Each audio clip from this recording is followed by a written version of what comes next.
मित्रांनो, मी पुन्हा एकदा डिस्क्लेमर चेतावणी जी आहे ती सांगतोय की याच्यामध्ये फक्त एज्युकेशनल पर्पजच्या हिशोबाने आहे. या व्हिडिओमध्ये जे डिस्कस केलेले जे स्टॉक्स सिक्युरिटीज जे आहेत ते फक्त आणि फक्त शैक्षणिक पर्पजच्या हिशोबाने आहे.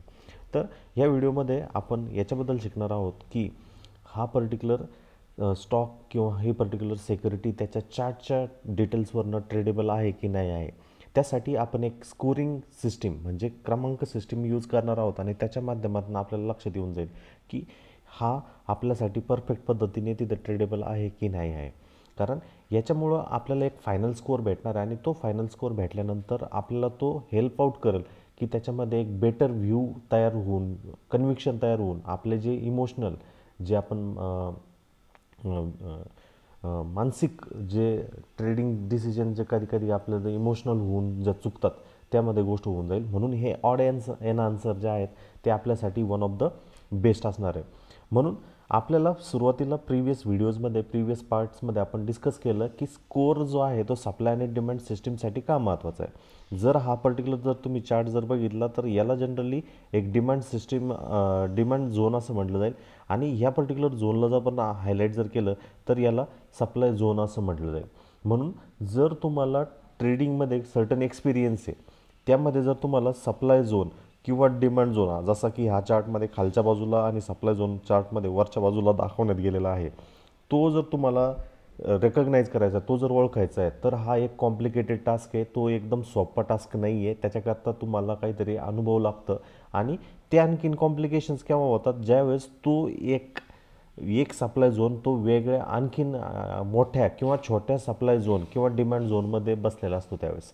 म्हणून याच्यामुळं गोष्ट काय होती जर तुम्ही याच्या रेकग्निशनमध्ये बरोबर डिमांड झोन किंवा बरोबर सप्लाय झोन ओळखण्यामध्ये चुकलात तर तिथं सगळ्यात महत्त्वाचं तुमच्यासाठी फ्रस्ट्रेटिंग तर असणारच आहे. तुमची सायकोलॉजी तर डिस्टर्ब होणारच आहे पण त्याबरोबर ते टाईम कन्झ्युमिंग पण असणार आहे आणि पुन्हा क्लिअर होण्याकरता पुन्हा एक रिकव्हरीवाला ट्रेड येण्याकरता त्यामध्ये प्रॉब्लेमॅटिक राहणार आहे.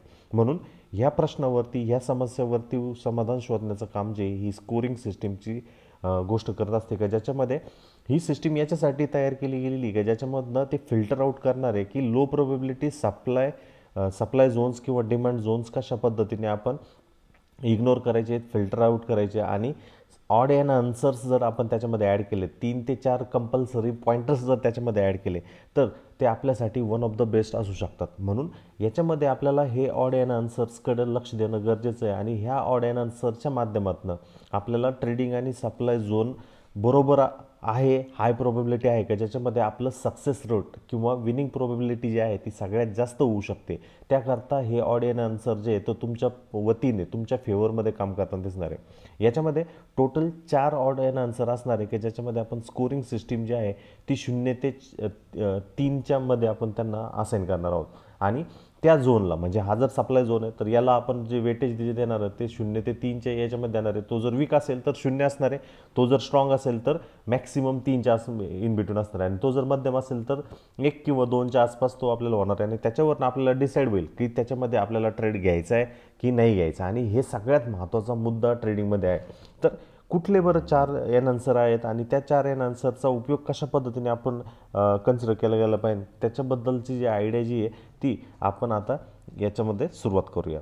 तर चला तर मग सुरुवातीला पहिलं जे ऑड एन आन्सर आपल्याला बघायचं आहे ते पहिलं ऑड एन आन्सर कन्सिडर जे करायचं आहे ते म्हणजे strength of move. Strength of move म्हणजे काय की ज्यावेळेस एखादी किंमत एखादी प्राईस जी आहे त्याच्या झोनला टच करते भलेही तो एक सप्लाय झोन असेल किंवा तो त्याचा डिमांड झोन असेल. त्या डिमांड झोनला टच केल्यानंतर प्राईस जी आहे ती त्याला टच केल्यानंतर जे अनफिल्ड ऑर्डर्स असणार आहेत त्याला टच केल्यानंतर तो किती वेळात तो वरच्या बाजूला मार्गस्थ होतो आहे किंवा किती वेळात तो खालच्या बाजूला मार्गस्थ होतो आहे याच्यावरती आपल्याला गोष्टीकडे लक्ष केंद्रित करायचं आहे. जर तो कमी वेळेमध्ये तिथनं डिपार्ट होतो आहे सपोर्ट घेतो आहे किंवा तो कमी वेळेमध्ये तो पुन्हा खालच्या बाजूला सप्लायला टच केल्यानंतर खालच्या बाजूला येतो आहे त्यामुळं आपल्याला लक्षात येतं की तो किती मोठा स्ट्रॉंग इम्बॅलन्स आहे. आता इम्बॅलन्स काय आहे याच्याबद्दल ऑलरेडी आपण प्रिव्हियस व्हिडिओमध्ये जे डिस्कशन केलेलं आहे. जर तुम्ही ते बघितलं नसेल तर नक्कीच व्हिडिओच्या आय बटनवर क्लिक करून जो आहे तो तुम्ही बघू शकता. आणि जनरली जर तिथं किंमत येते त्याच डिमांड झोनमध्ये किंवा सप्लाय झोनमध्ये आणि ती भरपूर वेळ घेते म्हणजे स्लो आणि वीक डिपार्चर जर त्या झोनच्या आसपास मधनं होतं आहे तर त्याच्यावरून आपण समजून घ्यायचं की तिथं ऑर्डर ज्या आहेत फक्त ग्रॅज्युअली ऑर्डर्स ॲब्झॉर्ब झालेले आहेत आणि त्याच्यामध्ये तिथे त्या झोनमध्ये जास्त ऑर्डर जे आहेत ते पेंडिंग नसणार आहेत आणि त्याच्यावरनं आपण त्या सिस्टीमला जे आहे ते स्कोअर देऊ शकतो, स्कोअर जो आहे करू शकतो. आता स्ट्रेंथ ऑफ मूवच्या बाबतीत जर बघायचं झालं तर नेमकं कशा पद्धतीने आपण हे बघायचं आहे, तर जनरली जर आपण बघितलं तर एका बाजूला मी इथं डिमांड झोन काढतोय आणि खालच्या बाजूला जे आहे ते सप्लाय झोन काढतो, म्हणजे तुमच्या लक्षात येऊन जाईल. एक रेषा इन बिटवीन त्या दोघांमध्ये काढतो आणि त्याच्यामध्ये जर जर ती स्ट्रॉंगेस्ट आहे, 2 पॉइंटरची जर मूव्ह आहे तर ती अशा पद्धतीने प्राईसचं मूवमेंटम जे आहे ते डिमांड झोनपासून आपल्याला होताना दिसेल आणि किंमत जी आहे, प्राईस जी आहे ती एकदम स्ट्रॉंग पद्धतीने आपल्याला तिथून मूव्ह करताना दिसेल. ही तर झाली सप्लायच्या बाबतीमध्ये. डिमांडच्या बाबतीमध्ये अशा पद्धतीने ग्रीन कॅन्डल तयार करत करत तो वरच्या बाजूला जाईल. याच्या उलट जर सप्लाय झोनला टच करतोय तर सप्लाय झोनमध्ये अशा पद्धतीने स्ट्रॉंग फॅशनमध्ये स्ट्रॉंग पद्धतीमध्ये तो डिपार्ट करेल तिथनं आणि हे जे आहे हे सप्लाय झोनचं द्योतक राहील. याच्यावरून आपल्याला लक्षात येऊन जाईल की हे ऑड अँड आन्सर हे दाखवत आहे की इथे या पर्टिक्युलर सेटअपला 2 पॉईंट्स म्हणजे स्ट्रॉंगर डिपार्ट होती किंमत तिथनं आणि त्याच्यावरून आपल्याला लक्षात येऊन जातं की हे एक स्ट्रॉंगर सिच्युएशन आहे. याच्या व्यतिरिक्त जर दुसऱ्या सिस्टीमकडं दुसऱ्या पॉइंटरकडे की जिथं स्ट्रॉंगेस्ट नाही आहे फक्त स्ट्रॉंगर आहे तर त्याच्यामध्ये सिम्पल अशा पद्धतीने किंमत जी आहे ती मूव्ह होताना दिसेल. पहिली कॅन्डल तर मोठी झाली, दुसऱ्या कॅन्डल ज्या आहेत त्या छोट्या छोट्या करत करत स्लोली मूव्ह करत जे आहेत ते कंटिन्युएशन करताना दिसेल आणि जर अशा पद्धतीने होऊ राहिलं तर ही एक फक्त स्ट्रॉंग असणारी सिस्टीम आहे का जिथं ऑर्डर जे आहेत त्या पहिल्या सिच्युएशनपेक्षा पहिल्या परिस्थितीपेक्षा इथं कमी आणि स्लोली किंमत जी आहे ती आपल्याला जाताना दिसते. तर या पर्टिक्युलर सिस्टीमसाठी फक्त एकच पॉईंट राहील आणि हे स्ट्रॉंगेस्ट नसणार आहे, ही फक्त स्ट्रॉंग असणार आहे आणि याच्यामध्ये आपल्याला जे क्रमांक द्यायचा आहे, जे वेटेज द्यायचे आहे ते फक्त 1 पॉईंटचं ह्या पर्टिक्युलर कंडिशनसाठी असणार आहे. तर समजून घ्या ही जी पहिली सिच्युएशन आहे अशा पद्धतीचा जर तुम्हाला एखादा झोन दिसतोय जो की सप्लायमध्ये असेल किंवा डिमांडमध्ये असेल तर तुमचं लक्ष केंद्रित जे आहे अशा झोनमध्ये झालं पाहिजे. किंबहुना अशा ठिकाणी सुद्धा तुम्ही लक्ष केंद्रित करू शकता, पण ज्या स्पीडने पहिल्या केसमध्ये 2 पॉइंटरच्या स्ट्रॉंगेस्ट डिमांड झोन किंवा स्ट्रॉंगेस्ट सप्लाय झोनच्या केसमध्ये आपल्याला गोष्ट होऊ शकते ती आपल्याला फर्स्ट पॉईंटच्या याच्यामध्ये आपल्याला होताना दिसू नाही शकत. आणि सगळ्यात महत्त्वाचं तिसरं म्हणजे विकेस्टमध्ये काय इनसाइड बारवाल्या कॅन्डल होत त्याच रेंजमध्ये किंमत जी एक रेंज बनवते, एक ग्रीन एक रेड एक ग्रीन एक रेड बनवत स्लोली वीक मॅटरमध्ये जी ती प्राईस जी डिपार्चर आपल्याला होताना दिसते आणि ते याला कमीत कमी म्हणजे 1 पॉईंटचं वेटेज असणार आहे. आणि जर तुम्ही या 3 चित्रामध्ये या 3 ज्या ड्रॉइंग आपण जर बघितल्यात या 3 चित्रामध्ये जर तुम्ही लक्षात जर दिलं याला फक्त वीक हा असणार आहे आणि ह्या वीकला 0 पॉईंटचं ऑड अँड आन्सरची स्कोरिंग सिस्टीम असणार आहे. म्हणजे तुम्हाला जे लक्ष केंद्रित करायचं आहे ह्या 2 पॉइंटरच्या याच्यावरती लक्ष करायचं आहे किंवा 1 पॉइंटरच्या याच्यावरती करायचं आहे. जर अशा वीक फॅशनमध्ये वरती किंमत जाते किंवा अशा वीक फॅशनमध्ये खालच्या बाजूला जाते सप्लाय झोनला टच केल्यानंतर तर तिथं तुम्हाला लक्ष द्यायचं आहे की या झोनमध्ये आपल्याला ट्रेड करायचं नाही आहे. आणि हा पहिला ऑड अँड आन्सर आहे का त्याला म्हटलं जातं स्ट्रेंथ ऑफ मूव्ह, म्हणजे त्या झोनला टच केल्यानंतर तो जो किंमत आहे ती जी प्राईस जी आहे ती कशा पद्धतीने तिकडनं डिपार्ट झाली. इथं टच केल्या एक सिंगल कॅन्डलमध्येच मूवमेंटम जो आहे तो वरच्या बाजून आपल्याला होताना दिसला. डिमांड केसमध्ये सप्लाय केसमध्ये जर तुम्ही बघितलं टच केल्या सिंगल कॅन्डलमध्ये होताना दिसला आणि त्याच्यामुळं त्याला जे आपण स्कोअर करणार आहोत ज्याला जो क्रमांक देणार आहोत तो 2चा देणार आहोत. दुसऱ्या केसमध्ये किंमत जी आहे ती पहिल्या केसपेक्षा थोडीशी कमी मॅग्नेट्यूडनी कमी इंटेन्सिटीने तिकडनं डिपार्ट होताना दिसले म्हणून त्याला आपण 1 पॉइंटरचं विश्लेषण देणार आहोत, 1 पॉइंटरची किंमत त्याला देणार आहोत. आणि तिसऱ्या केसमध्ये एकदम स्लो पद्धतीने किंमत जी तिकडनं मूव्ह होताना दिसली आणि त्याच्यामुळं आपण जे आहे त्याला वीक 0चं कन्सिडरेशन आपण तिथं देणार आहोत. आणि हे सगळ्यात महत्त्वाचा मुद्दा सगळ्यात महत्त्वाचा पॉईंट जो आहे तुम्हाला ह्या ट्रेडिंगच्या सिस्टीममध्ये लक्षात येणं गरजेचं आहे. आणि ह्याच गोष्टीबद्दल आपण इथं चर्चा करतो. आणखीन भरपूर काही पॉईंटर्स त्याच्यामध्ये त्या पॉईंटर्सचं पण लक्षात जे आहे ना आपण कन्सिडर आउट जे आहेत ना तर करणार आहे. जर तुम्ही याच्यामध्ये जर आलात चार्टमध्ये आलात 4 तासाचं किंवा डेली टाईम फ्रेमचं चार्ट्समध्ये गेलात तर इथं जर ऑलरेडी तुम्हाला इथं सप्लाय आणि डिमांड झोन जो आहे तो इथं मी तुम्हाला दाखवलेलाच आहे. इथं एक मेन सप्लाय झोन आहे जो की गॅपमध्ये तयार झाला आणि त्याच्यानंतर जर सेकंड सप्लाय जर कन्सिडर आउट जर केला तर तो जवळजवळ ह्या झोनच्या आसपास आपल्याला होताना दिसतोय. आणि ह्यामध्ये जर ह्या 1 डे टाईम फ्रेमच्या हिशोबाने आणखीन एक सप्लाय झोन जर कन्सिडर आउट केला direction of the supply zone म्हणजे ह्याच दिशेमध्ये, तर आणखीन एक सप्लाय झोन जो आहे तो प्रॉक्सिमल आणि डिस्टल लाईनच्या हिशोबाने मला इकडे ड्रॉ करता येईल. आणि तुम्ही इथं बघू शकता की जो की आपण ऑलरेडी डिस्कस केलेला आहे ओरिजिनल आणि नॉन ओरिजिनल झोन, फ्रेश आणि नॉन फ्रेश झोन. तर इथे जर आपल्याला जर गोष्ट लक्ष केंद्रित जर केली तुम्ही तर तुमच्या आणखीन व्यवस्थित त्याला अंडरस्टँड येऊन जाईल की इथे वरती तो ओव्हरहेड त्याच्यासाठी काय होता, सप्लाय झोन होता. इथे वरच्या बाजूला सप्लाय झोन त्याच्यामध्ये केंद्रित होता आणि त्या सप्लाय झोनला केंद्रित केल्यानंतर तिथं किंमत जी आहे त्याला टच केल्यानंतर खालच्या बाजूला गॅप डाऊन झाली. पुन्हा एकदा रेंज करून आपण एक कॅन्डलचा हाय आणि लो हे केला, त्यामध्ये ही आपल्यासाठी डिस्टल लाईन आहे आणि ही जी दुसरी लाईन जी आहे ती प्रॉक्सिमल लाईन आहे. तुम्ही बघा हा फ्रेश झोन होता आणि त्याला नॉन फ्रेशमध्ये कन्वर्ट होता दिसला, म्हणजे आपल्या ज्या ऑर्डर ज्या आहेत त्या ऑलमोस्ट ह्या झोनच्या आसपास आपण प्लेस करणार आहोत. आणि जसं की ऑर्डर प्लेस केल्यानंतर तुम्ही बघू शकता कशा पद्धतीने स्ट्रॉंग मूव जी आहे तिथं आपल्याला होताना दिसले. म्हणजे ज्यावेळेस किंमत जी आहे खालच्या बाजूला गेली आणि पुन्हा रिटेस्टसाठी आली तर तुम्ही number of candles, number of days जर बघितले तर फक्त 2 किंवा 3 आहे आणि त्यानंतर डायरेक्टली एक छोटासा गॅप क्रिएट करून त्या दिशेमध्ये मोमेंटम क्रिएट करताना ही किंमत आपल्याला तिथं दिसलेली आहे. म्हणून ह्या गोष्टीकडे लक्ष द्यायचं की प्रॉक्सिमल लाईनला आपली जी आहे ती एंट्री तिथं तयार राहणार आहे. प्रॉक्सिमल लाईनला लिमिट किंवा मार्केट प्राईसला तुम्ही तुमची एंट्री तिथं तयार करून देणार. स्टॉप लॉस डिस्टल लाईनच्या आसपास ठेवून टार्गेट ऑलमोस्ट नेक्स्ट अपोजिंग झोनच्या आसपास ठेवताल की जो की प्रिव्हियस स्ट्रक्चरवरनं इकडं लेफ्ट साईडला जर बघितलं तर त्या प्रिव्हियस स्ट्रक्चरवरनं आपल्याला लक्षात येऊन जाईल की हा एक असा झोन आहे की जो स्ट्रॉंगेस्ट आहे आणि याच्यामुळे याचा जो स्कोर असणार आहे तो 2चा स्कोर असणार आहे. म्हणजे स्ट्रेंथ ऑफ द मूव, म्हणजे किती ताकदवान ती मूव आहे त्या दिशेमध्ये जाण्यासाठी, याच्यावरनं आपल्याला ती आयडिया ह्या डिमॅन्डच्या केसमध्ये लक्षात येत असेल. आणि अशा पद्धतीने जे आहे तुम्ही हे करू शकता. याच्या उलट विपरीत स्थितीमध्ये जर आपण बघितलं तर हा एक विरुद्ध दिशेचा अपोजिंग डिमांड झोन आहे आणि ह्या डिमांड झोनमध्ये जर आपण प्रॉक्सिमल आणि डिस्टल लाईनचा जर उपयोग जर केला तर त्याच्यावरनं आपल्याला व्यवस्थितरित्या आयडिया येऊन जाईल की किंमत जी आहे त्या झोनला टॅप केल्यानंतर काय करू शकते. जर तुम्ही बघितलात तर ती मूव जी वरच्या बाजूने स्टार्ट होती आणि त्या मूवने स्टार्ट केल्यानंतर एक डिमांड झोनमध्ये त्याने टच करताना आपल्याला दिसला आणि एक रेंज जी आहे ती क्रिएट करताना आपल्याला दिसलं. तर तुम्ही इथं बघू शकता इथं डोजीज कॅन्डल्स ज्या होत्या त्या जनरली होत्या आणि त्यामध्ये जी सगळ्यात महत्त्वाचा पॉईंटर जो होता, जरी आपण इकडे जरी हे केलं तर इथे जर प्रॉक्सिमल आणि डिस्टल लाईन जर काढल्या तर त्याच्यामध्ये आपले स्टॉप लॉस हंट किंवा स्टॉप लॉस हिट होण्याची शक्यता जी आहे, चान्सेस जी आहे ती सगळ्यात महत्त्वाची राहणार आहे. आणि दुसरी महत्त्वाची गोष्ट इथं जी ती झिगझॅग मूव्ह होताना दिसली, ही जी खालची लाईन जी असेल ती डिस्टल लाईन असेल आणि ही वरची प्रॉक्सिमल लाईन असेल की ज्याच्या आसपास जे तुम्ही एंट्रीसाठी प्रयत्न करणार आहात.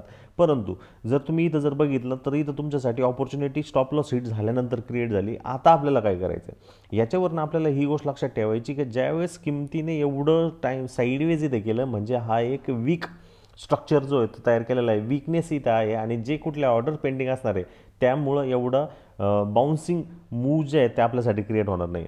म्हणून आणि त्याचबरोबर इथं तुमच्या 2 वेळेस किंवा 3 वेळेस एंट्री ट्रिगर होऊन सुद्धा तुमचा स्टॉप लॉस जो आहे तो अतिशय कमी रिवॉर्डमध्ये हे झालेला आहे, त्याच्यामुळं तुम्ही त्याच्यासाठी हे करणार नाही. परंतु याच्यात जर आपण ह्या प्रॉक्सिमल आणि डिस्टल लाईनला नेक्स्ट ऑपॉर्च्युनिटीसाठी जर हे केलं तर ह्या कॅन्डलचा जो लो आहे तो आपण हे केला आहे आणि नेक्स्ट टाईममध्ये म्हणजे हा पर्टिक्युलर सिक्युरिटी, हा पर्टिक्युलर स्टॉक ह्या झोनला जेव्हा केव्हा टच करणार आहे त्यावेळेस तुम्ही तुमच्या एंट्री जे आहे तिथे हे करणार आहे. कारण तुम्हाला इथं गोष्ट माहिती आहे की एक बिलो स्ट्रक्चर आपल्याला इथं एस एल हंटिंग होताना दिसले. दुसरी गोष्ट इथं भरपूर वेळ जो आहे तो किमतीने प्राईसने त्या झोनला हे केलेलं आहे. आणि दुसरी सगळ्यात महत्त्वाचा मुद्दा, हा जो डिमांड झोन जो आहे आत्ता कॅटेगराईज होऊ राहिला आहे फ्रेश झोनमध्ये, म्हणजे याच्यामध्ये ही प्राईस रिटेस्टसाठी या झोनच्या आसपास आल्यानंतर ही तुमचं प्रॉक्सिमल लाईनची एंट्री आहे आणि ही तुमची डिस्टल लाईन आहे की ज्याच्या ठिकाणी तुम्ही तुमचा स्टॉप लॉस जो आहे तो प्लेस करणार आहात. आणि ही सगळ्यात महत्त्वाचा मुद्दा आहे. याच्या उपरोक्त अपोजिट साईडला कुठनं ती किंमत रिजेक्ट करू राहिली आहे, तर अपोजिट साईडला आता ह्या गॅपमध्ये किंमत जी ती रिजेक्ट करू राहिली असं नाही आहे. तर याच्यामध्ये जे सेलर्स सप्लायर जे बसलेले आहेत, हा जे गॅप करणारे जे सप्लायर्स बसलेले, आता हा एक फ्रेश झोन आहे आणि याबरोबरच फ्रेश झोन बरोबरच हा एक ओरिजिनल झोनसुद्धा असू शकतो. नाही, ओरिजिनल झोन नाही आहे, फ्रेश झोन आहे. म्हणजे इथं ह्या झोनमध्ये, ह्या सप्लाय झोनमध्ये जे आहे ते सेल्स तिथं वाट बघतायत आणि त्यांच्या सेल ऑर्डर जे आहेत त्या पेंडिंग आहेत. म्हणजे CMP भली 5718च्या आसपास आहे, वरच्या बाजूला 6131पासून 6200च्या रेंजमध्ये जो आहे तो आपल्याला बनताना दिसतोय. तर एनहान्सर जे आहे ते आपल्याला लक्ष दिलं गेलं पाहिजे. दुसरा महत्त्वाचा मुद्दा जर इथं जर बघितला तर छोटे मोठे सप्लाय आणि डिमांड झोन तर आपल्यासाठी क्रिएट होताना दिसतीलच आणि त्याचा आपण आयडिया घेणार आहोत.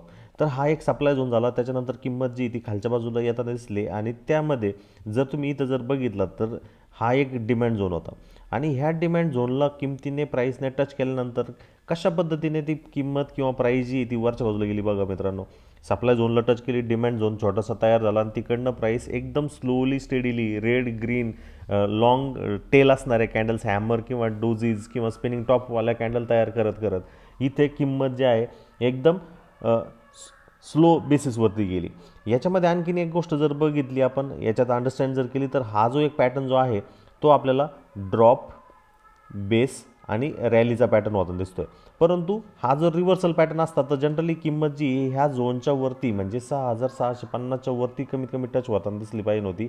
ही एकदम स्लो आणि वीक पद्धतीने होऊन गेली. म्हणून ह्या पर्टिक्युलर झोनला जो आपण जो म्हणू शकतो तो 0 रँकिंगवाला 0 नंबरवाला राहणार आहे का, जो एकदम वीकेस्ट असणार आहे, वीक असणार आहे, एकदम कमजोर असणार आहे. आणि अशा चुकीच्या ठिकाणी लॉंग करणे, अशा चुकीच्या ठिकाणी त्याला बाय करणं एकदम चुकीचं असणार आहे. म्हणून आपल्याला स्ट्रॉंगेस्ट मूव जी आहे ती कशा पद्धतीने वर्कआउट होती याच्याबद्दलची जी आयडिया जी आहे तर याच्यावरनं मूव होते. म्हणून आपण जो पहिला जो पॉइंटर बघितला तो स्ट्रेंथ ऑफ मूव, त्या स्ट्रेंथ ऑफ मूवमध्ये जर तिथं फास्टमध्ये मूव होते, समजा ह्या सप्लाय झोनला टच केल्यानंतर किंमत फास्टमध्ये तिथं जाते, म्हणजे टाईम जनरली तिथून मूव कशा पद्धतीने झाली, स्पीडमध्ये झाली की स्लोमध्ये झाली याच्याबद्दलची आयडिया जी आहे ती आपल्याला व्यवस्थितरित्या येऊन जाते आणि त्याचा उपयोग जो आहे तुम्ही तुमच्या ट्रेडिंग स्टाईल्समध्ये जो आहे तो व्यवस्थितरित्या करू शकता. अजून नंबर ऑफ स्टॉक्स आपण घेऊयात म्हणजे त्याच्यावरनं आपल्याला आयडिया येऊन जाईल की नेमकं किमतीचं बिहेवियर काय आहे, किंमत कशा पद्धतीने जी ती मूव्ह करते. आता आणखीन एक सिक्युरिटीचा आपण चार्ट इथं बघूयात म्हणजे आपल्याला त्याच्याबद्दलची जी आयडिया जी आहे ती व्यवस्थितरित्या येऊन जाईल. जर इथं बँक निफ्टीचं जर आपण इथं चार्ट जर बघितला तर बँक निफ्टीचा चार्ट बघूयात. जर बँक निफ्टीचा जर चार्ट बघितला तर तुम्हाला इथं व्यवस्थितरित्या लक्षात येऊन जाईल की जनरली त्या पॉईंट ऑफ टाईमला त्या स्पॉटला टच केल्यानंतर किंमत कशा पद्धतीने जी आहे ती मूव्ह करते. तर मी 4 तासाच्या टाईम फ्रेममध्ये जातो म्हणजे तुम्हाला व्यवस्थितरित्या समजून सांगू शकेल. तर सेकंड पॉईंटर जो आहे तो टाईम ॲट झोन. एक झोन ज्यावेळेस तयार होतो त्या झोनच्या आसपास टाईम किती वेळ स्टॉक किंवा सिक्युरिटी जी आहे ती घालवते हा एक इम्पॉर्टंट फॅक्टर जो आहे तो आपल्याला इथं लक्षात आला पाहिजे. आणि ज्यावेळेस तुम्ही स्वतःला हा प्रश्न विचारू शकतात की किती वेळ त्या झोनमध्ये, त्या डिमांड झोनमध्ये प्राईस किंमत जी ती स्टे केली आहे त्याच्यावरनं तुम्हाला लक्षात येऊन जाईल की कमीत कमी जर 6 कॅन्डल जर तिथं जर दाखवत असेल तर तो एक गोष्ट असे दर्शवतो की तो तिथं एक स्ट्रॉंग बॅलन्स आहे बायर आणि सेलर्समध्ये किंवा बुल्स आणि बियर्समध्ये. आणि जर ती बॅलन्स स्टेट भरपूर वेळाकरता जर राहत असेल, ह्या केसमध्ये कमी वेळाकरता राहिली, 1 किंवा 2 कॅन्डलचं इथं कन्सिडरेशन आहे, म्हणजे हा खूप म्हणजे अनबॅलन्स झोन आहे. इथं प्रीडॉमिनंट साईड जी ती बायरची, कारण किंमत वरच्या बाजूला जाताना दिसले. आणि जर अशा पद्धतीच्या 6पेक्षा जास्त कॅन्डल जर होत असेल तर याचा अर्थ तिथं बायर आणि सेलरमध्ये खूप बॅलन्स आहे आणि तिथे मोस्ट ऑफ ऑर्डर ज्या आहेत त्या तिथं फुलफिल झालेल्या आहेत आणि तिथे chances of successful retest are not quite successful आहे. म्हणजे इथं प्राईस जर रिटेस्टसाठी आली तर तिथं कमीत कमी चान्सेस तुमचे सक्सेस होण्याचे राहणार आहेत. म्हणून अशा झोनला तुम्ही पास ऑन करणार. त्याऐवजी जर तुम्हाला अशा पद्धतीचे मूव आले, जर कॅन्डल दिसत आहेत एकदम कमी वेळ त्या झोनच्या आसपास 1 किंवा 2पेक्षा कमी कॅन्डल्स तुम्हाला 4 तासाच्या टाईम फ्रेममध्ये दिसत आहेत तर त्याच्यावरनं तुम्हाला लक्षात येऊन जातं की तो एक स्ट्रॉंगेस्ट मूव आहे. जर तिथं 5 ते 6 कॅन्डल्स अशा पद्धतीने होऊ राहिल्या तर समजून घ्यायचं की तिथं एक स्ट्रॉंगेस्ट बॅलन्स झोन झालेला आहे आणि इथं रिटेस्टला प्राईस येण्याचे चान्सेस जे ते कमीत कमी राहणार आहे. म्हणून जर हा एक बॅलन्स झोन आहे, सप्लायच्या केसमध्ये हा डिमांडच्या केसमध्ये एक बॅलन्स झोन आहे आणि तिथं 6पेक्षा जास्त कॅन्डल जर होत असतील आणि तिथं किंमत जास्त वेळ राहत असेल ह्या डिमांड झोनमध्ये, ह्या सप्लाय झोनमध्ये, तर तिथे चान्सेस जे आहेत ते सक्सेसफुल रिटर्न्सचे अतिशय कमी आहे. आणि म्हणून अशा कॅन्डलस्टिक झोन जिथे 5 ते 6 पेक्षा जास्त कॅन्डल्स होत असेल तर तुम्ही त्या झोनला इग्नोर केलं पाहिजे, पास ऑन केलं पाहिजे आणि पुढच्या स्टेपकडे झालं पाहिजे की जिथं कमीत कमी वेळ जे किमतीने हे केलं गेलं पाहिजे. जर याच्या उलट याच्या विपरीत जर अपोजिट साईडला जर आपण इथं जर बघितलं ह्या बेसिक स्ट्रक्चरच्या, तर तुम्हाला इथं लक्षात येऊन जाईल हे पर्टिक्युलर 4 जूनची व्हॉलेटिलिटी होती. ह्या 4 जूनच्या व्हॉलेटिलिटीमध्ये हा ज्यावेळेस फॉल झाला, त्या फॉल झाल्यानंतर किंमत कशा पद्धतीने 2च कॅन्डलमध्ये रिव्हर्स करताना दिसली. म्हणजेच 2च कॅन्डलमध्ये रिव्हर्स करते म्हणजे बायर आणि सेलर्समध्ये स्ट्रॉंग इम्बॅलन्स आहे आणि इथं प्रीडॉमिनंट साईड, प्रीडॉमिनंट डायरेक्शन जे आहे ती बायरची आणि त्या दिशेमध्ये मार्केट किंवा प्राईस जी ती आपल्याला जाताना दिसली. आणि याच्यामुळं आपल्याला एक गोष्ट लक्षात येते की तिथं जास्तीत जास्त अनफिल्ड ऑर्डर्स ज्या आहेत त्या वेटिंगमध्ये, त्या प्रतीक्षेमध्ये ते executed to be going to getting executed in the future, ह्या गोष्टीकडे लक्ष राहून द्या. म्हणजे हा झोन एक स्ट्रॉंगर झोन आहे आणि ह्या झोनमध्ये जर फ्युचरमध्ये भविष्यामध्ये जेव्हा केव्हा किंमत किंवा प्राईस येणार आहे, ह्या झोनच्या आसपास भरपूर प्रचंड प्रमाणामध्ये आपल्याला प्राइसेस ज्या आहेत त्या ऑर्डर ज्या आहेत त्या पेंडिंग असणार आहे फुलफिल होण्याकरता. म्हणून ह्या गोष्टीकडे लक्ष राहून द्या की जो 4 जूनचा हा जो डिमांड क्रिएट झालेला आहे का, जिथं अतिशय कमी वेळ येणे घातला होता, ह्या कमी वेळातनं आपल्याला ही गोष्ट लक्षात घ्यायची की याचा जो टाईम ॲट झोन जो म्हणतो, म्हणजे हा एक डिमांड झोन आहे आणि ह्या डिमांड झोनमध्ये जर टाईम ॲट झोन जर कन्सिडर जर केलात तो अतिशय 1 किंवा 2 पॉईंटचा आहे. म्हणून याला जो नंबरिंग दिला जातो हा एक स्ट्रॉंगेस्ट डिमांड झोन आहे आणि ह्या स्ट्रॉंगेस्ट डिमांड झोनला त्याच्यामध्ये नंबरिंग जो आहे तो आपण 2चा तिथं देणार आहोत. याच्या उपरोक्त याच्या उलट्या बाजूला जर इथं जर कन्सिडर केलं तर हा एक शॉर्ट सप्लाय झोन आहे का ज्याच्यामध्ये 6 पेक्षा जास्त कॅन्डल्स आहेत. म्हणून हा एक वीक सप्लाय झोन आहे आणि म्हणून याचा जो नंबर जो आहे तो 0चा आहे. म्हणून ह्या गोष्टीकडे लक्ष द्यायचं आहे. परत इथं जर तुम्ही बघितलं तर इथं जर कन्सिडर केला तर इथं 3 ते 4 कॅन्डल्स आपल्याला होता दिसतात. म्हणून हा एक स्ट्रॉंग आहे आणि याला जो नंबरिंग जो दिलेला जातो तो 1 पॉईंटचा दिला जातो. म्हणजेच जर तुम्हाला कॅन्डल्स अशा पद्धतीने दिसतात स्ट्रॉंग झोन, म्हणजेच हे फ्युचरसाठी तुम्ही रेफरन्स करताय, तुम्ही लगेच 10-15 मिनिट्ससाठी कन्सिडर करतच नाही आहात, तुम्ही 4 तासाच्या टाईम फ्रेमच्या हिशोबाने त्याला गोष्ट लक्षात ठेवताय आणि त्या हिशोबाने फ्युचरमध्ये जेव्हा केव्हा तुम्हाला ह्या झोनमध्ये किंमत 48 ते 46 हजारच्या आसपास दिसेल, तुम्हाला लक्षात ठेवायचं की इथे बायर ज्या आहेत त्यांच्या पेंडिंग ऑर्डर्स तिथं प्लेस झालेल्या आहेत आणि त्या बायरच्या पेंडिंग ऑर्डर्स प्लेस झाल्यामुळं ते वेट करून राहिलेत किंमत त्या झोनच्या आसपास येण्याकरता. म्हणून स्ट्रॉंगेस्टसाठी अतिशय कमी वेळ जर त्या झोनमध्ये दिलेला आहे तो झोन स्ट्रॉंगेस्ट असणार आहे. वीक झोनमध्ये 6 पेक्षा जास्त जर कॅन्डल्स ओवर होत असेल तो त्याला स्कोरिंग नंबर जो आहे तो 0 असणार आहे आणि 3 ते 4 कॅन्डलच्या आसपास असतील तर तो एक स्ट्रॉंग असेल आणि त्याला नंबरिंग जो आहे तो 1चा असणार आहे. अशा पद्धतीने जर तुम्ही फिल्टर आउट जर केलात तर त्याच्यावरनं तुम्हाला व्यवस्थितरित्या जी ती अंडरस्टँडिंग जी ती येऊन जाईल. आता याबरोबरच हे फक्त 4 तासातच यूज करायचं का, 15 मिनिट्समध्ये सुद्धा तुम्ही यूज करू शकता आणि त्याचा जो उपयोग जो आहे तो जो वापर जो आहे तो तुमच्या ट्रेडिंग स्टाईलसाठी, ट्रेडिंग गोष्टीसाठी जो आहे तो उपयोग करू शकता. तर या 15 मिनिटाच्या चार्टमध्ये सुद्धा आपण जो स्ट्रॉंगेस्ट आणि विकेस्ट जो झोन जो आहे तो आपण हायलाईट इथे करू शकतो. तर चला तर मग बघूयात नेमकं स्ट्रॉंगेस्ट आणि विकेस्ट झोनच्या हिशोबाने कशा पद्धतीने कन्सिडरेशन करायचं आहे, कशा पद्धतीने याचा यूज करायचा आहे. थोडंसं पाठीमागं जाऊयात म्हणजे आपल्याला व्यवस्थितरित्या जे आहे त्याची अंडरस्टँडिंग येऊन जाईल. जर तुम्ही इथं जर बघितलात तर तुम्हाला लक्षात येऊन जाईल एक सप्लाय झोनचं कन्सिडरेशन होऊन जाईल, कारण मार्केटने ऑलरेडी एक रॅली झाली होती आणि हा सप्लाय आहे की डिस्ट्रीब्युशन आहे ते नंतर आपल्याला लक्षात येऊन जाईल.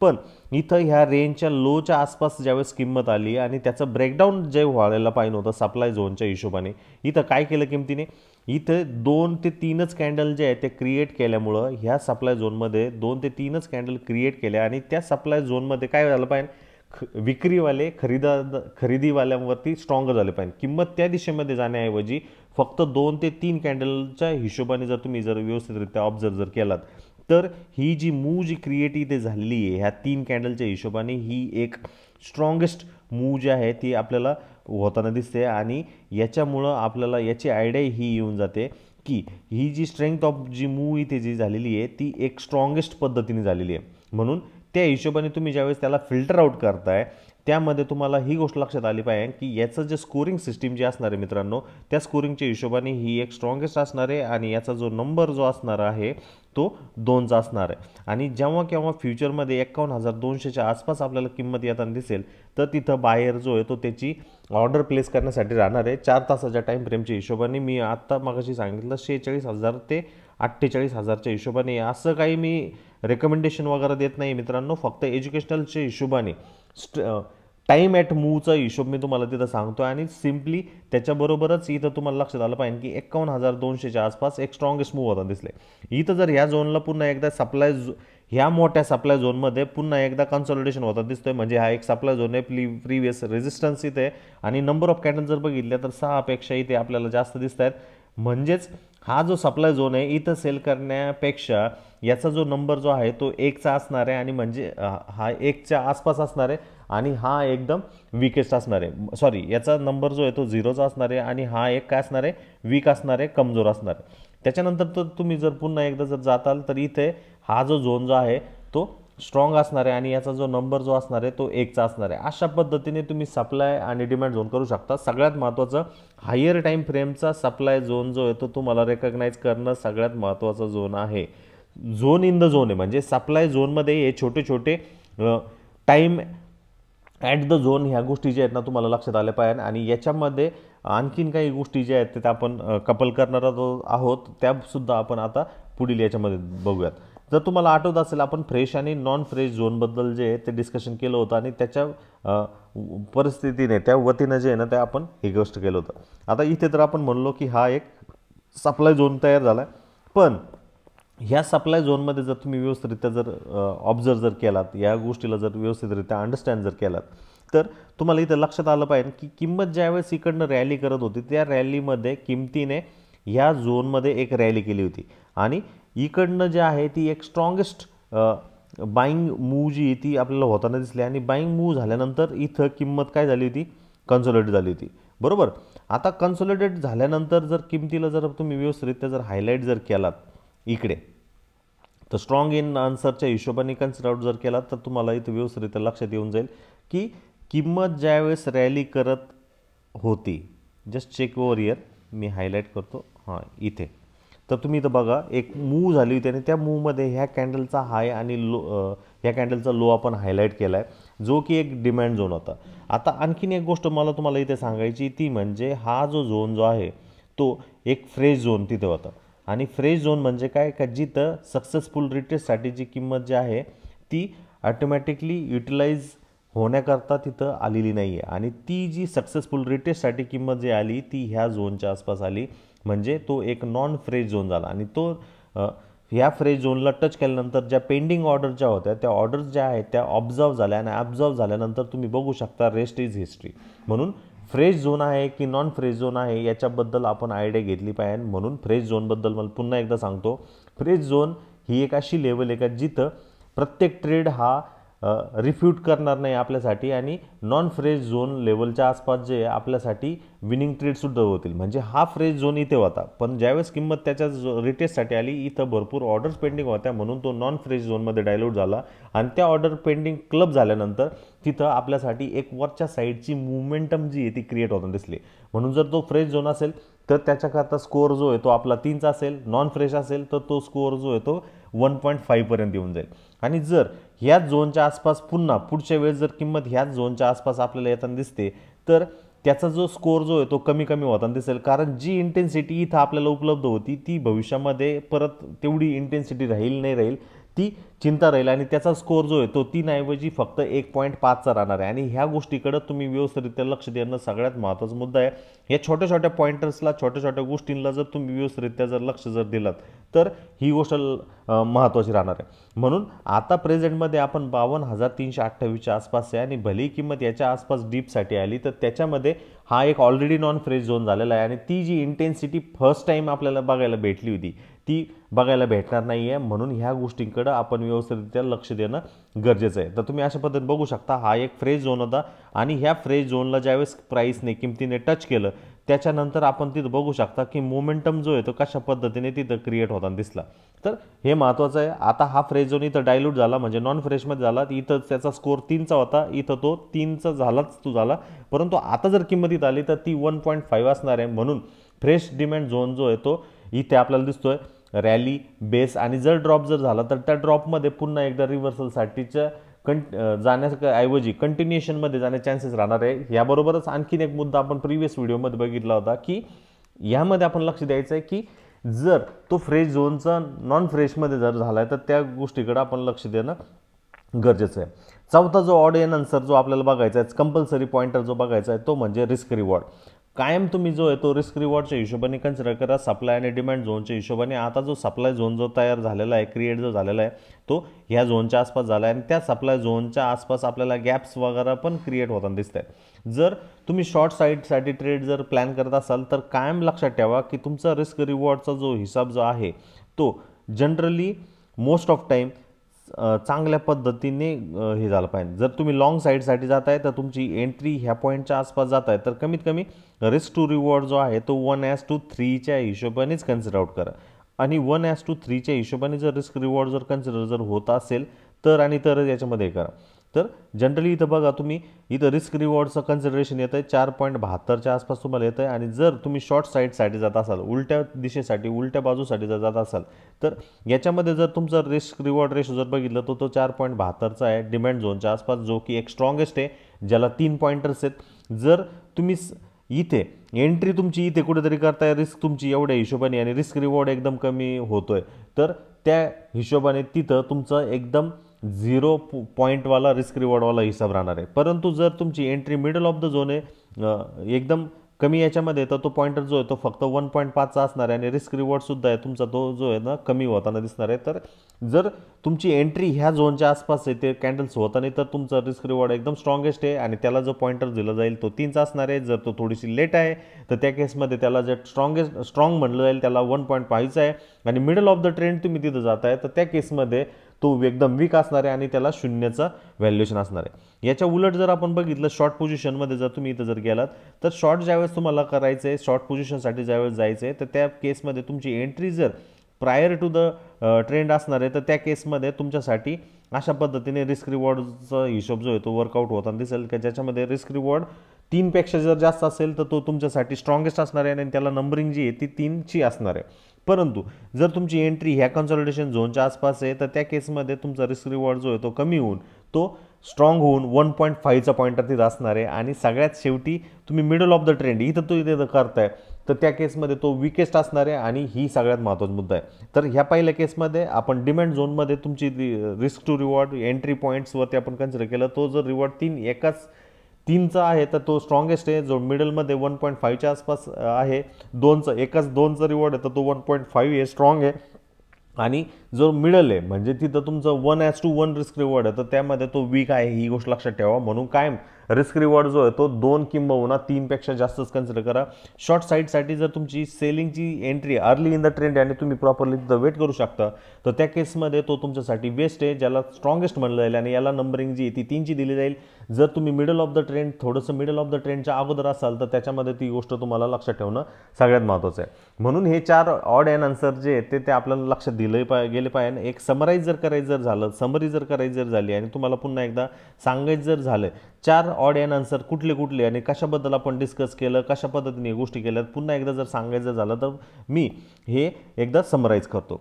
तर सगळ्यात महत्त्वाचा रिस्क रिवॉर्डचा हिसाबचा जो पॉईंटर आहे त्याच्याकडे आपण लक्ष देऊयात. स्ट्रॉंगेस्ट जर असेल तर स्ट्रॉंगेस्टमध्ये आपल्याला नंबरिंग जे द्यायचे आहेत ते 3चे द्यायचे आहेत. आणि स्ट्रॉंगेस्टसाठी एक गोष्ट महत्त्वाची आहे, तुमचं जर रिस्क 1 रुपीचा असेल तर रिवॉर्ड कमीत कमी 3चं पाहिजे, ही गोष्ट लक्षात राहू द्या.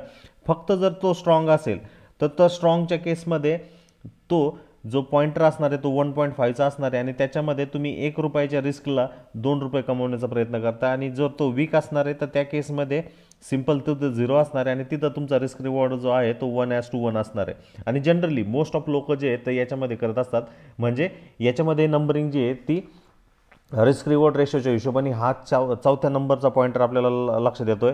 3ऱ्या नंबरचा जर पॉईंटर जर बघायचं जर झाला तर तो झोन फ्रेश आहे की नॉन फ्रेश आहे. जर तो फ्रेश असेल तर तो स्ट्रॉंगेस्ट असणार आहे आणि स्ट्रॉंगेस्ट झोनसाठी आपल्याला जो पॉईंटर तो द्यायचा आहे तो 3चा असणार आहे. जर तो स्ट्रॉंग असणार आहे तर स्ट्रॉंगच्या केसमध्ये तो पॉईंटर जो आहे तो फक्त 1.5चा असणार आहे. आणि जर तो वीक असेल तर वीकच्या हिशोबाने तो 0चा असणार आहे. हा 3रा पॉईंटर आहे ऑड एन आन्सर की ज्याच्याकडे आपण लक्ष दिलं गेलं पाहिजे. जो दुसरा जो पॉईंटर आहे तो म्हणजे टाईम ॲट झोन. जसं की आपण ऑलरेडी टाईम ॲट झोन आपण डिस्कशन केलेलं ऑलरेडी व्हिडिओच्या सुरुवातीला. जर तो स्ट्रॉंगेस्ट आहे तर त्या स्ट्रॉंग एजच्या केसमध्ये जर कॅन्डल त्या डिमांड किंवा सपोर्ट झोनला टच करून लगेच बाउन्स बॅक करत असेल तर तो स्ट्रॉंग एज असेल, त्याचा नंबरिंग जो आहे तो 2चा असणार आहे. जर तो स्ट्रॉंग असेल फक्त तर स्ट्रॉंगच्या केसमध्ये त्याचा जो पॉइंटर असणार आहे तो 1चा असणार आहे, आणि जर तो वीक असेल तर त्या केसमध्ये तो 0चा असणार आहे. म्हणजे नंबर ऑफ कॅन्डल 6पेक्षा जर जास्त असेल तर तो वीक असेल, स्ट्रॉंग जर असेल तर तिथं 6पेक्षा कमी आणि 2पेक्षा जास्त असतील तर त्या केसमध्ये 1 ह्या पद्धतीने असणार आहे. आणि पहिला जर पॉइंटर जर आपण बघितला तो म्हणजे सगळ्यात महत्त्वाचा तो म्हणजे स्ट्रेंथ ऑफ मूव. तर स्ट्रेंथ ऑफ मूवकडे आपण व्यवस्थितरित्या लक्ष दिलं पाहिजे. स्ट्रेंथ ऑफ मूवमध्ये आपण जे स्ट्रॉंगेस्ट जर कन्सिडर जर केलं तर स्ट्रॉंगेस्टसाठी आपण जो नंबरिंग जो दिला होता तो 2चा दिला होता. जर स्ट्रॉंग असेल तर त्याच्यासाठी 1चा दिला होता, आणि वीक जर असेल तर त्याच्यासाठी 0चा दिला होता. तर ह्या 4ही पॉइंटरचं जो कॉम्बिनेशन तिथे येणार आहे, म्हणजे जर तुम्ही पहिल्या कॅटेगरीमध्ये येत आहे तर तो जो नंबर जो असणार आहे, जर तुम्हाला तो ट्रेड करायचा आहे की नाही करायचा आहे याच्याबद्दलचं जर समरी जर काढायची आहे तर पहिल्याचा 2चा नंबर जर मॅच होतोय, दुसऱ्याचा टाईम ॲट झोनमध्ये सुद्धा तो आहे तो स्ट्रॉंग होतोय, तिसऱ्याचा तो फ्रेश झोन आहे तो सुद्धा मॅच होतोय, आणि चौथ्याचा तो स्ट्रॉंगेस्ट आहे रिस्क रिवॉर्डच्या हिशोबाने. तर त्याचा जर नंबरिंग जो आहे तो 10चा जर येत असेल तर तो ट्रेड सेटअप जो आहे तो तुमच्यासाठी परफेक्ट आहे. जर 6 ते 9च्या आसपास येत असेल तर तो ओके टाईपमध्ये, परंतु तो जर 5च्या खाली येत असेल तर तिथे तुम्ही ट्रेड न करणं हे सगळ्यात महत्त्वाचा मुद्दा, सगळ्यात महत्त्वाचा पॉइंटर जो आहे त्या ह्या व्हिडिओच्या माध्यमातून तुम्हाला लक्षात आलं पाहिजे. जे कुठले सिक्युरिटीज, मी पुन्हा एकदा सांगतो, जे कुठले सिक्युरिटीज जे कुठले स्टॉक्सबद्दल आपण इथं चर्चा जे केलेली आहे ते फक्त आणि फक्त शैक्षणिक किंवा एज्युकेशनल पर्पजच्या हिशोबाने आहे. कुठल्याही प्रकारचं ट्रेडिंग रिकमेंडेशन जे आहे ते याच्याद्वारे दिलं गेलेलं नाही आहे. प्रातिनिधिक स्वरूपात आपण स्टॉक्स किंवा सिक्युरिटीज किंवा इंडेक्सबद्दल आपण इथं चर्चा केलेली आहे. ह्याबरोबरच तुम्हाला हा व्हिडिओ जर चांगला वाटला असेल, काही पॉईंट जर लक्षात आले असेल तर त्या पॉईंटचं व्हिडिओच्या कमेंट बॉक्समध्ये तुम्ही कमेंट करू शकता. आणि जर ह्या चॅनलवरती तुम्ही नवीन आलेला असाल तर नक्कीच ह्या चॅनलला सबस्क्राईब करा. तुमच्या मित्रपरिवाराबरोबर जास्तीत जास्त या व्हिडिओला जे आहे व्हायरल करा. ह्याबरोबरच मित्रांनो, तुम्हाला फ्युचरमध्ये आणखी कुठल्या मुद्द्यावरती कुठल्या पॉईंटबद्दल व्हिडिओ बघायला आवडेल नक्कीच व्हिडिओच्या कमेंट बॉक्समध्ये कमेंट करा. हा व्हिडिओ बनवण्याकरता आम्ही भरपूर काही प्रयत्न करत असतो आणि ह्या प्रयत्नांना तुमची साथ असावी एवढी सदिच्छा. याबरोबरच तुम्हाला जर काही प्रश्न विचारायचे असेल व्हॉट्सअपवरती तर व्हॉट्सअपची लिंकसुद्धा व्हिडिओच्या डिस्क्रिप्शन बॉक्समध्ये दिली गेलेली आहे.